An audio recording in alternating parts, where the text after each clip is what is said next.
to emergency. I have an autistic girl that is not currently at my house. She must have sneaked out at night.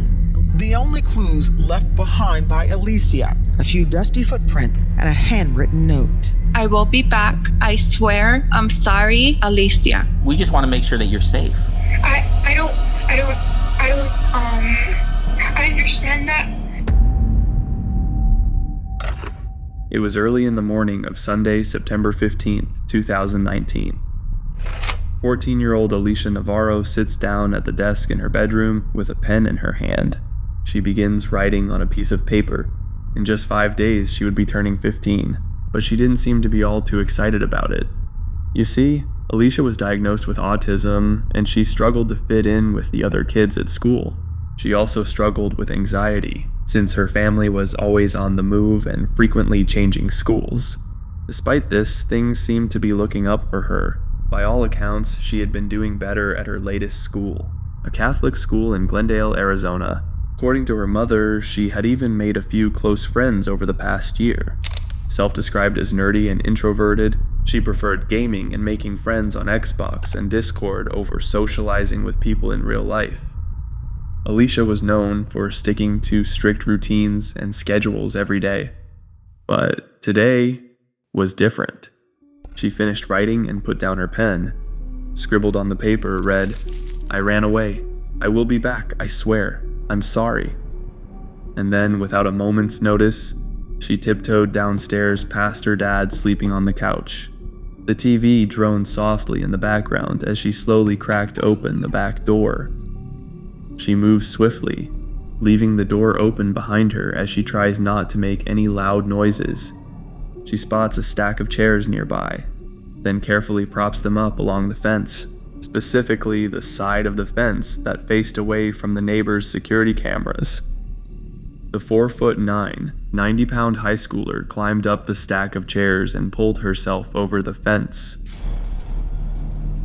And just like that, Alicia Navarro disappeared into the warm Arizona night, just 5 days away from her 15th birthday. The following morning at 7 a.m., Alicia's mother wakes up to an unusually quiet house. She looks outside her backyard window and notices the stack of chairs propped up against the fence. A sinking feeling comes over her. She calls out for Alicia, but doesn't hear anything. She opens up her bedroom door, and suddenly, her worst fears became a reality. There was no sign of Alicia anywhere, and all of her most important belongings were missing. One of her favorite shoes were Vans, so she will always wear these Vans. The ones that she left with was the old school high tops, black and white ones. So she left all her shoes. She only took one pair of shoes. But where could she have gone? Well, in the months leading up to her disappearance, Alicia's mother noticed she had been undergoing some changes. This is nothing out of the ordinary for teenagers, but Alicia is not like most teenagers. Her autism required a level of predictability and rigidity to her life. She was prone to sensory overload. In extreme cases, even just the thought of having to leave her room, whether it was for school, errands, or anything for that matter, would make her curl up in a ball on the floor and scream at the top of her lungs. In a 2020 interview with Alicia's mother, Jessica, she recalled some of these extreme instances, when Alicia would curl up in a fetal position screaming, "No, no, no," all because Jessica tried to get her to eat some fries. Despite the frustration, Jessica stated that she still feels guilty for all the times she upset Alicia. Her motherly instincts chirp in her head every single day, leaving her wondering if her daughter's hungry right now. It was Alicia's shy and somewhat naive nature that have led many to believe that she may have fallen victim to an online predator, and as it turns out, that may very well be the case. In fact, there had already been multiple instances of Alicia being caught talking to strangers online, going as far as giving them her personal details.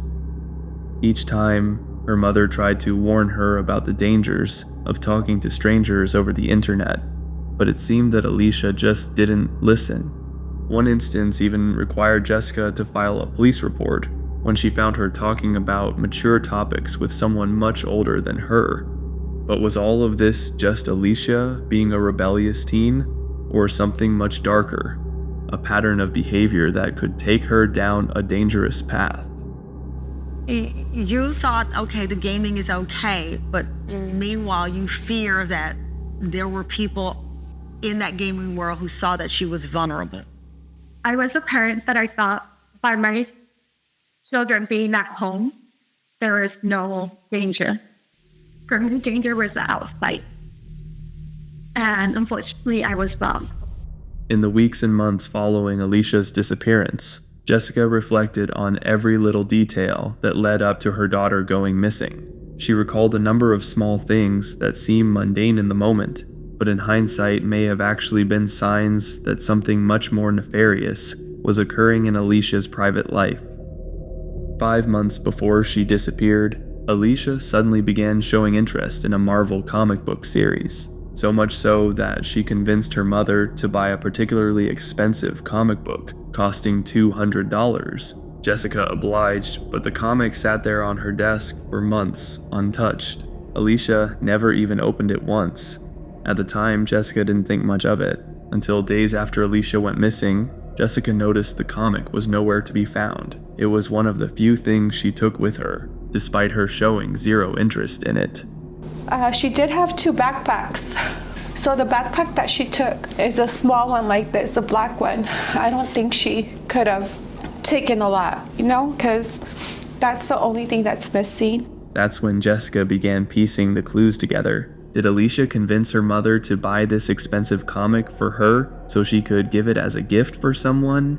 Perhaps she wanted to impress someone she met online, someone she planned on meeting in person. Alicia's changes didn't stop there. Being the shy and awkward girl she was, Alicia had never been one for dressing up or doing much with her makeup. So when she suddenly traded in her baggy sweatshirts for more revealing open-back shirts, Jessica took note. Particularly surprising was Alicia's sudden use of strong perfumes. Since her autism gave her a strong aversion to these kinds of overpowering smells, Jessica became suspicious. But nonetheless, she complied, thinking she was just helping her daughter express herself and fit in as she tried to make new friends. And it appeared to have been working. 2 weeks before Alicia went missing, she asked her mom if she could go to a mall in Phoenix with 2 male friends from school. Considering the thought of leaving her room is enough to overwhelm her, this was yet another out-of-character moment. That day at the mall, one of the boys claimed that they saw Alicia using a burner phone in her backpack, but Jessica insisted that her daughter had nothing with her when she dropped her off there. September 4th, a few days after Alicia's trip to the mall, she opens Discord and messages her 20-year-old friend, Clark. She tells him that she has a boyfriend now, but Clark isn't sure if this is actually true. According to him, Alicia would frequently talk about people or situations that didn't really exist, as if she was trying to make her romantic fantasies feel a bit more real. But were these really just romantic fantasies? Or was she actually telling the truth? Well, according to one of her classmates, she told him about her plan to run away the Thursday before she disappeared. The next day, Alicia asks to stay home from school due to her anxiety. Nothing too out of the ordinary for her. Fast forward to Saturday, the day of her disappearance. Alicia has been smiley and chatty all day. As bedtime approaches, she heads up to her room, ready to carry out her plan. But as 1 a.m. rolls around, she hears her mother still awake downstairs. So she heads down to ask her mom when she's going to sleep. An innocent question on the surface, but little did her mother know that would be the last interaction she would have with her daughter.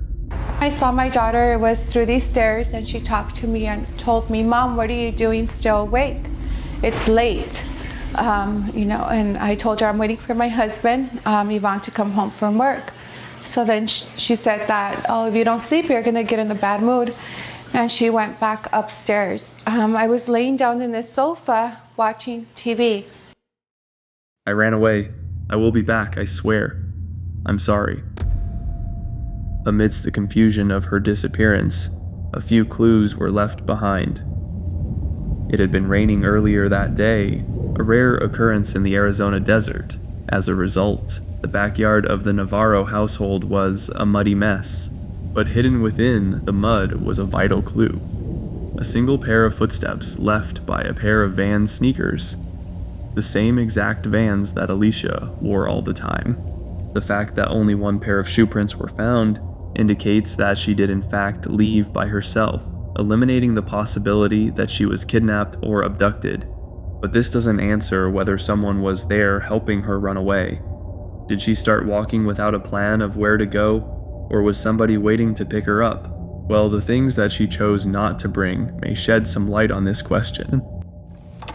When she left, this was one of her favorite jumpers. She always wore this jumper, so I know that if she was planning to be away long, she would have took it, because she was always wearing this jumper. And when she left, I know the clothes that she has because she was really limited. Like, she only liked a few clothes. She was wearing a jumper similar to this. It was a blue washed white jean jumper. Gone from Alicia's room was her favorite backpack decorated with sparkly cat ears. Inside was her new body spray and makeup, the expensive comic book her mom got her MacBook and iPhone 6. Crucially, however, she took no phone chargers with her. Maybe she just forgot to bring one. Or maybe she truly wasn't intending to be gone for as long as her note entailed, and after days went by with still no sighting of Alicia, this seemed more and more likely to be the case. 24 hours after Alicia's disappearance, Alicia's mother and stepfather filed a missing persons report with the Glendale Police Department. But as we'll soon see later, the investigators did not seem to have the level of care or urgency this case deserved. Jessica had to take matters into her own hands. She managed to obtain surveillance footage from her neighbors. While the cameras did not capture Alicia herself, they did spot a suspicious white van pulling into the neighborhood right around the time of her disappearance. Could this have just been a coincidence? Or perhaps she made plans with someone to help her run away? Well, all of Alicia's parental figures, including Jessica, her stepfather, and her biological father, were cleared by law enforcement. But one potential suspect stood out from the rest. In July of 2023, none other than Alicia Navarro herself showed up to a police station in Montana. She was by herself and seemingly unharmed. Did anybody hurt you in any way? No one hurt me. Just like that, the girl that everyone had been looking for the past 4 years showed up totally out of the blue, over 1,300 miles away from where she first went missing. But something just didn't feel quite right. Police tried to make Alicia feel comfortable enough to start talking about her living situation over the past few years, but she appeared standoffish and hesitant to reveal any details. No, our goal is, we just want to make sure that you're safe.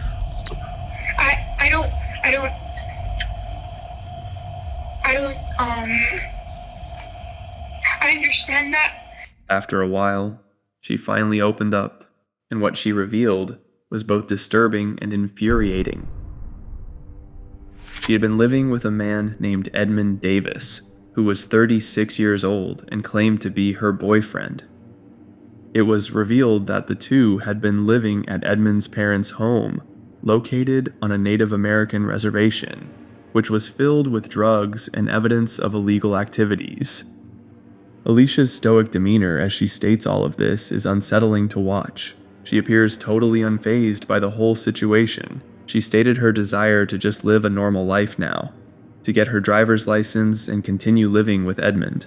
She seemingly had no desire to return back to her mother, or even communicate with her for that matter. A common tactic of abusers is to isolate their victims and distance them from their loved ones. For Alicia to go from having a normal relationship with her mother to completely cutting her off with no warning makes it seem very likely that this man had some part to play in manipulating her. But with Alicia being almost 20 years old at the time, there was nothing the police could do but just sit there and watch. Well, there was one thing they could do.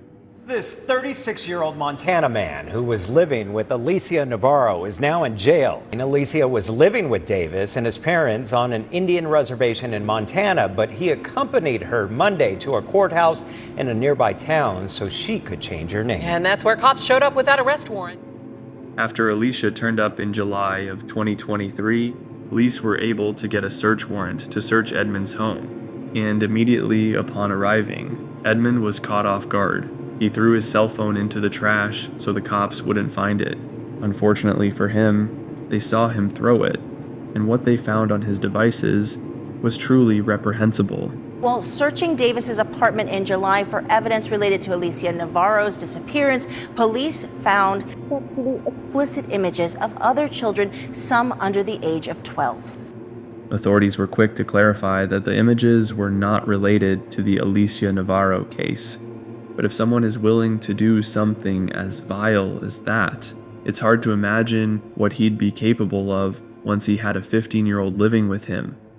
Fortunately, we won't have to worry about that, as Alicia was reunited with her family upon Edmund's arrest. A reunion 4 years in the making, finally complete. Tonight, Alicia Navarro and her mother back together for the first time since 2019. That's when the then 14-year-old disappeared from her home in Glendale. She was found earlier this year in Montana. And Alicia will be safe from Edmund for the rest of her life, as just recently on February 11th, 2025, he would receive a 50-year prison sentence. You're charged under count 1 with sexual abuse of children, a felony. As to count 1, how do you plead today, sir? Not guilty. As to count 2, how do you plead? Not guilty. Edmund's arrest is a positive outcome given how much worse things could have been, as too often we hear of cases like this where the victim doesn't make it out alive. But it's not all sunshine and rainbows. It would later be revealed that this case was severely mishandled by law enforcement, meaning that in all likelihood Alicia could have been rescued much sooner. The case was so mismanaged, in fact, that the lead investigator, Glendale Detective Jose Mario Sanchez, would end up being formally reprimanded for his actions. Detective Mario Sanchez was the lead investigator, the main person for people to contact with tips to help find her, but she wasn't found for 4 years. We wanted to make sure, just like all of our employees, that we hold them accountable for their actions, and he was given internal discipline for not following orders and completing that investigation. Rewind back to the day after Alicia's disappearance. Officers arrived at Alicia's home to gather some information, then compiled a report and notified Glendale Police Department's missing persons detectives. In a missing persons case, the chances of locating the person drop substantially after the first 48 hours. So, when Detective Sanchez chalked this up as a simple runaway teen rather than a missing persons case, he failed to treat it with a proper sense of urgency. And that would continue to be the case in the years following her disappearance. It wouldn't be until November of 2022, nearly 3 full years, when Mario Sanchez's supervisor ordered him to complete search warrants. And according to reports, over 71 days passed after Detective Sanchez was supposed to acquire phone records and internet activity from a computer linked to the case. Yet he failed to do so, despite his supervisor repeatedly following up with him about it. Glendale police say last November, Sanchez's supervisor ordered him to complete search warrants for follow-up in a case of a missing juvenile. But 71 days passed, and there were multiple promptings by a supervisor before Detective Sanchez managed to successfully submit the warrants in March, and they were approved by a judge. The memo said the delay slowed the investigation into an endangered missing person. It wasn't until March of 2023 when he finally submitted the search warrants, allowing precious time to pass, that slowed the investigation and put Alicia in danger. As a result, Detective Sanchez was reprimanded for failure to properly complete an investigation and/or make necessary reports, and failure to obey a direct or lawful order. There's something about this case that just feels so unsettling to me.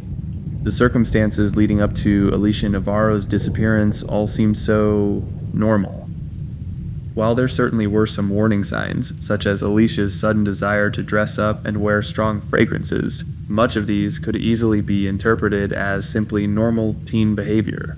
growing pains that many of us have gone through at some point in life.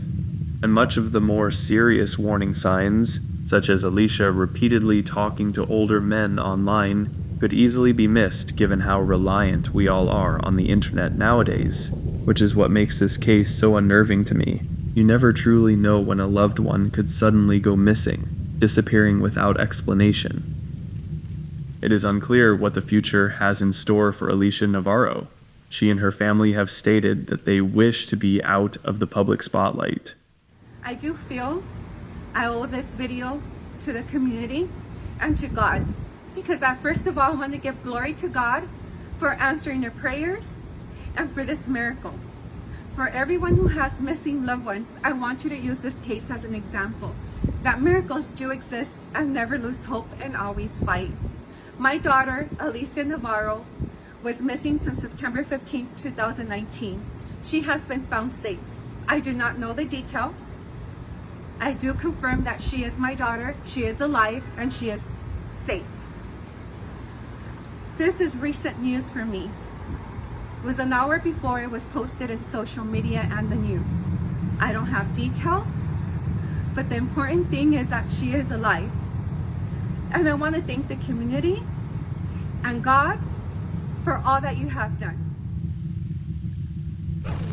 Thanks for watching, and be sure to like and subscribe for more dark and mysterious true crime videos.